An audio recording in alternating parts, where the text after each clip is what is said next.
more second chances. And spawning over in the northeasternly side, as our blue Terran, it is TY.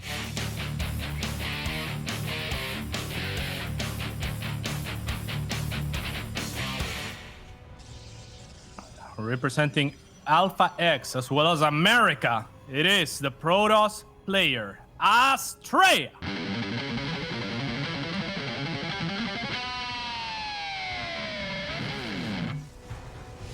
I like how you said his name there, Cats.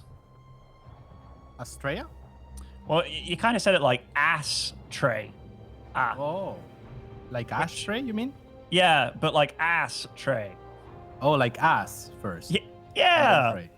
Yeah, it made me smile, you know? I could see that, man. Okay, so a super early probe scout for Astrea. And we do have TY just doing the normal, kind of fending it off with an SUV and such. And he did go for barracks first, gas second. Normally a safer build, but we do live in a new era where proxy void rays can happen. Yeah, and they are rather nasty. We've seen them from this man, and in this particular matchup, I think it's when the proxy void ray is perhaps strongest. So yeah, I'm curious to see if it's gonna play a part in the series overall. It doesn't look like this game it's gonna be much of a thing. Astrea dropping a very, very fast Nexus and trying to deny the CC on low ground from TY. Yeah, he did go for, kind of a bit of a failed block there by Astrea. So he did go for a Cyber Core before Nexus, meaning he delays his Nexus, but you managed to get out an Adept so much faster if you do choose to go for Adept. Yes, indeed.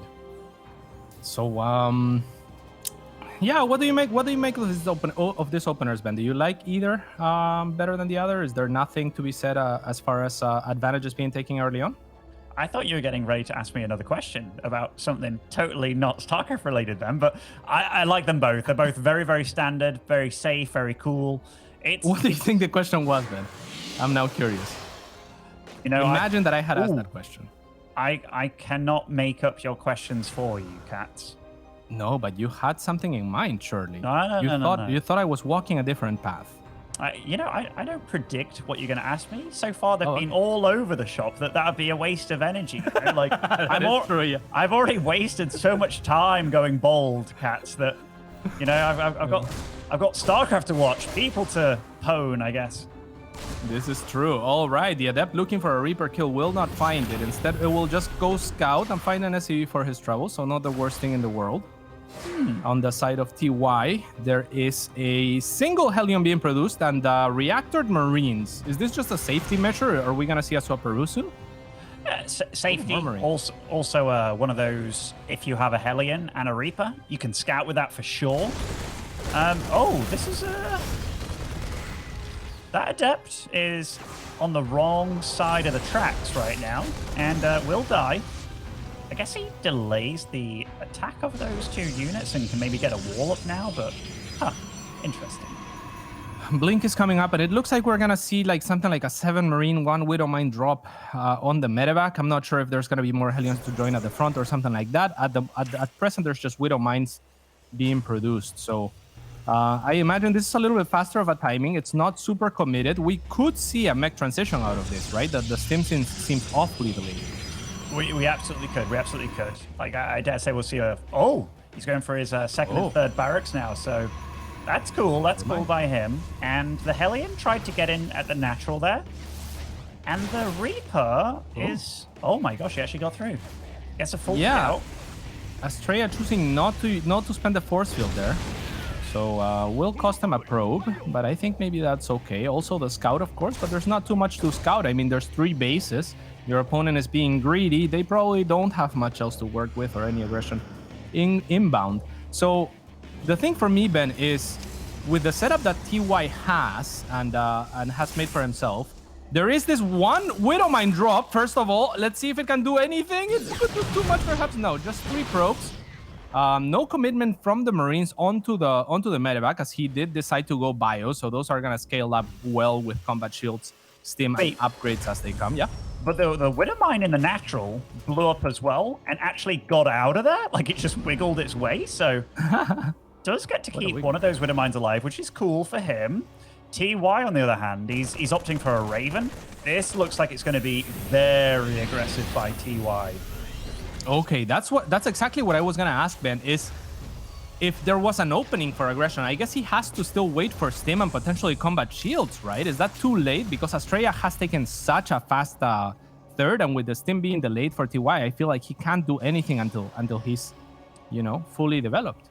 Yeah, you can't do anything as a Terran until you got Stim out. Does he have a second? Okay, he does have a second tech lab, so most likely going to get combat shields as well. But oh, this is a bit of a rough one because he's going to be whipping out a lot of units very quickly. He's also getting tanks, and we talked about that, right? Like tanks, they're good against the Colossi openings and the Blink Stalkers and whatnot. But Astrea's going straight into Zealots as well. Like in fact, did he skip Blink? No, he got Blink. Only 4 Stalkers. All right, and it is a single tank as well, but there are some Marauders in the mix, so those will help against Stalkers and against Colossus quite a bit.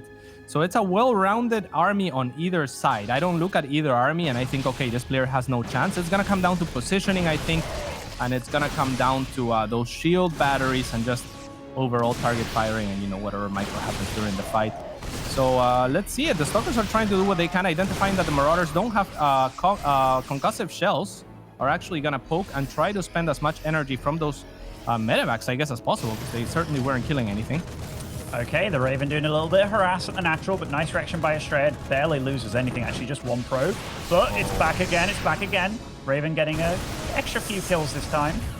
Yeah, there's 4 probes going down. That was beautifully executed by TY, by the way, just waiting until the entire life cycle of that turret is spent before dropping the next one to maximize damage and attacking at the same time to create a distraction. So it's going to cost Astrea 4 probes, and now entry into his main base. This could be huge. Ben, you just gasped for it. It's gone. That is really huge. And like Astrea, what's this medevac doing? Can't make up his mind here. Astrea skipped a lot of Stalkers because he was kind of getting ready for a push, but skipping Stalkers means you can do stuff like this. And I feel that this is a weakness that TY saw in the army comp and was like, yeah, I'm going to abuse it. And he's getting lots of damage done here. Tons. And I mean, Astrea has 2 Colossus with a 3rd one on the way. You might be wondering, how did he make that Colossus? Well, it was always made. It was just supply blocked, right? So now it started, and it's rough because you're going to have a huge commitment into Colossus in all 3 of them and no even access to try and get that the range again. Thermal lance. Yeah, he's going to have to wait until that building's done, that he can even start it. Then we think about the chrono boost that went into it already that were totally wasted. This was nice by TY, and Colossus without range, I know somebody might be like, there's going to be some whiny Terran out there, but Colossus have 7 range now without the upgrade, or 8, in fact, what is it? Yeah, it is 7 range. Bloody buffs. But yeah, they're still really bad. I mean, the Raven can get interference matrix going on. The tanks are really good against Colossus. The Marauders themselves as well. They almost outrange the Colossus at this point. Yes, indeed. Now the robotics bay is being finished again. Finally, there is a little bit of a squad of Zealots trying to bide their time and wait for their opportunity to pounce onto a 3rd when it is exposed. But they will be revealed by the perfectly mine from TY, right? That mine is just saying, hey, I'm going to get a huge heads up if anything tries to flank. But Astrea diligently, using just 1 Zealot not to reveal the rest of them, clears the Widow. Yeah, that's really nice, actually. That big group there in the top left with the red. Doing the same thing as well, just using like 1 or 2 units to scout out a bit. I like the tech choice going into Disruptors, because he's against Ghosts, he's against Tanks and Bio. Disruptors can really mess up your day. Oh, he recalled the Colossi. Yes, indeed. They were going to be a little bit too slow to walk back, so trusting that the Blink Stalkers can get away. I love that recall, in fact. Here is the Zealot counterattack, now having cleared that Widow mine, but look at that SimCity from TY. That's going to buy him a lot of time. Is it going to be enough? The army is way out of position for TY. He has to now commit to the attack. What a beautiful move from Astrea. The bunker is now loaded up. If he does not pay attention, those SCVs in hold position are going to do so much, but the Zealots do get microed by holding position themselves. And now it's on TY to make something happen. He cannot just sustain this damage. No, he lost a lot of his economy there. These tanks are getting a nice setup here, just making it hard for Astrea to navigate at all. Just a few Marauders poking. 1 Colossus does fall immediately. Did Astrea start up Thermal Lance again? No, they're still without Thermal Lance. Yeah, he kind of just switched onto Disruptors, so maybe was hoping that that TY overcommitted to Vikings or something of the sort. Disruptors are gonna be nice to slow down the progress of TY, however. I mean, that is a choke that you do not want to walk up. So if Astrea is careful with always having Disruptor shots available, this could be great. The Raven might be taken down, but no, it barely survives with any energy. Again, every second that goes by, Ben, pretty good second for Astrea.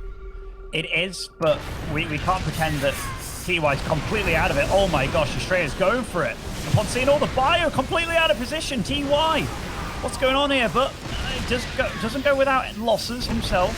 Oh, and the Disruptor just walked past that choke. Now the bio has made their way onto that natural base, and it's going to be a lot more difficult to dislodge. That said, there aren't that many medevacs out there. So, actually, there are enough, but the Disruptor shots might still connect. The first one whiffs. Another one will connect onto a single tank. It's looking pretty good for TY now. Still Vikings and tanks remaining on that low ground. Now the Vikings being landed, and it looks all TY here. The one shield battery will make those 3 Zealots near invincible, but it's not gonna be enough.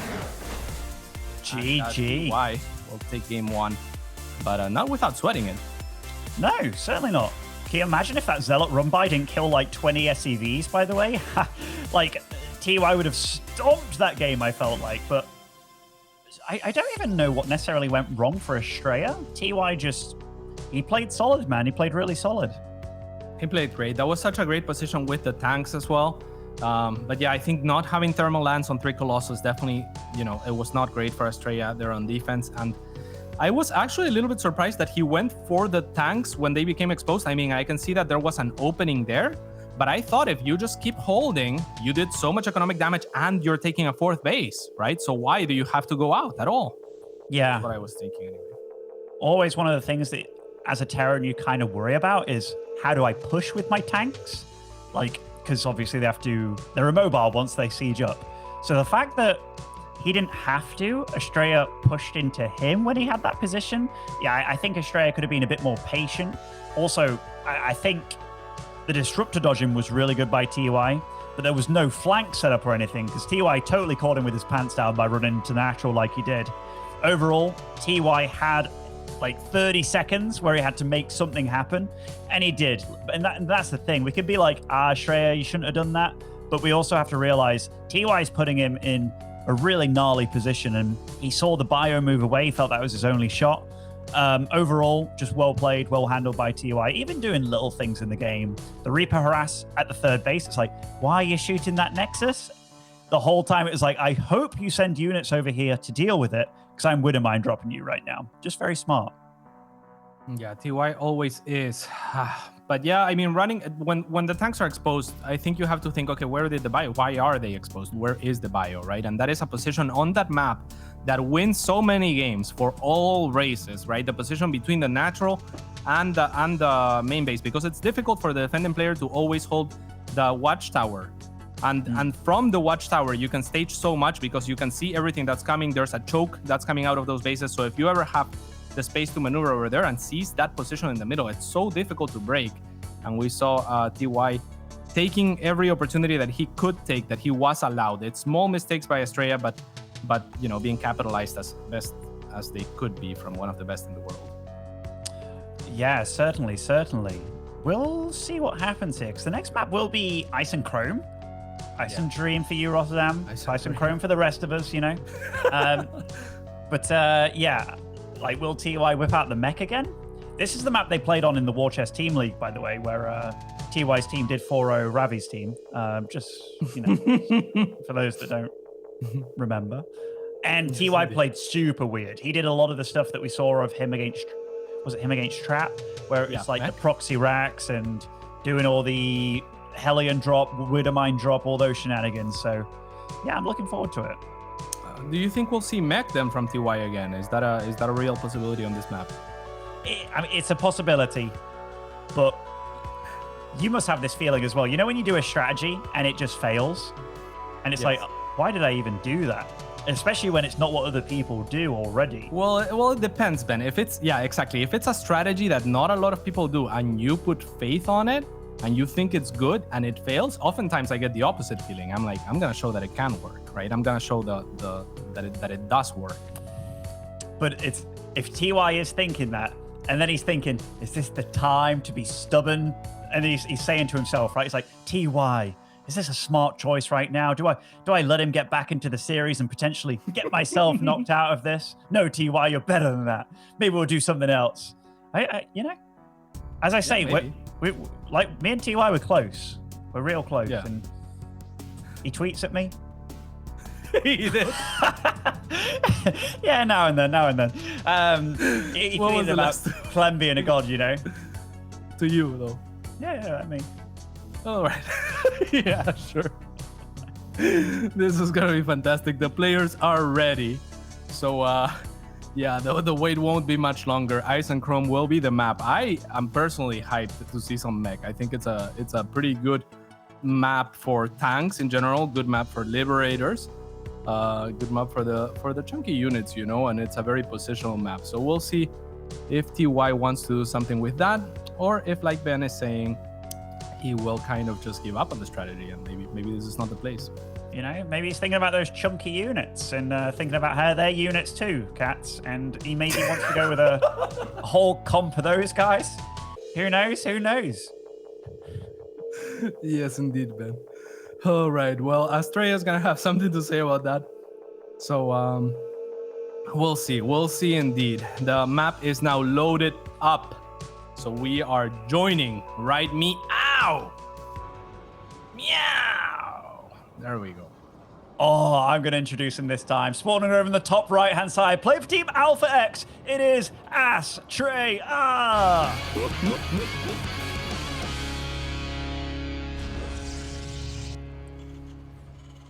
And the man who does not give up on the chunky units, it is TY.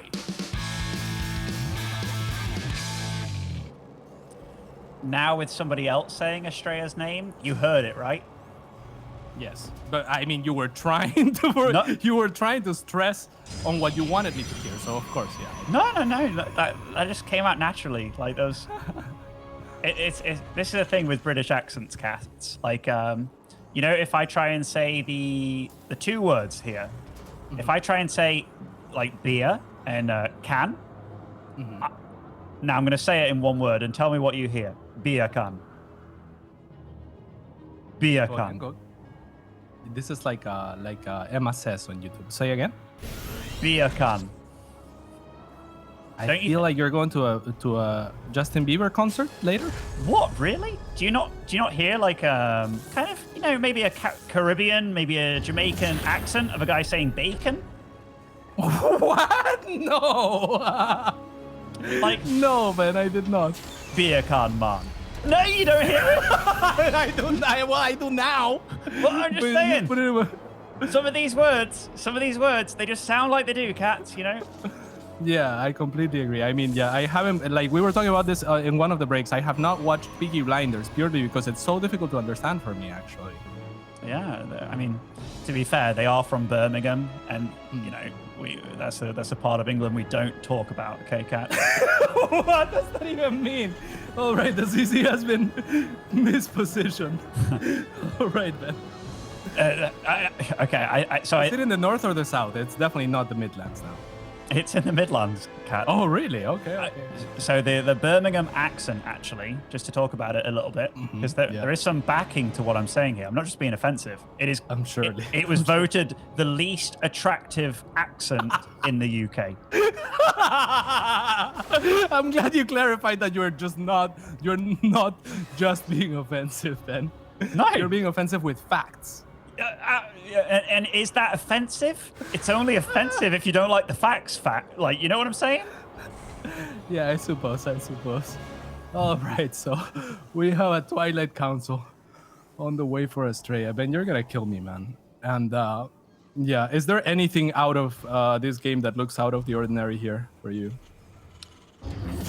Oh, there's a game? No, I'm kidding. It looks totally... I mean, this is out of the ordinary. You don't normally block a CC with your Adept, and I guess that's... Okay, so I normally turn it into an orbital, then float it, just because of things like this. Yeah. But